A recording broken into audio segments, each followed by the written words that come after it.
ทางโภชนาการเพิ่นแนะนำควรหับประทานอาหารให้ครบ5 หมู่เจ้าฮู้หรือบ่ว่าเป็นย้อนหยังผักและหมากไม้จะช่วยเฮ็ดให้ทานมีสุขภาพแข็งแรงการหับประทานอาหารครบ5 หมู่เช่นว่าผักหมากไม้ซีนนมไข่มันจะช่วยสร้างภูมิคุ้มกันให้กับร่างกายและเพิ่มพลังงานได้ดีผักและหมากไม้จะส่งผลเฮ็ดให้สุขภาพแข็งแรงในอนาคตและช่วยพัฒนาคุณภาพของชีวิตเป็นหยังท่านต้องหับประทานผลิตภัณฑ์เสริมอาหารคนในทั่วโลกประมาณ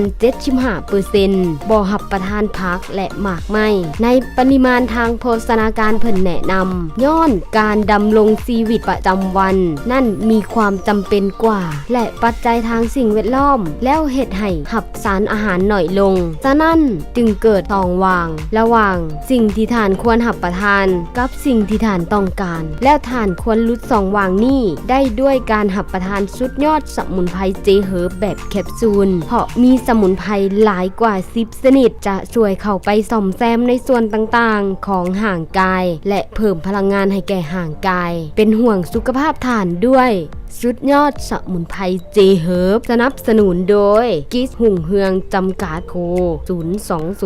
9627 9944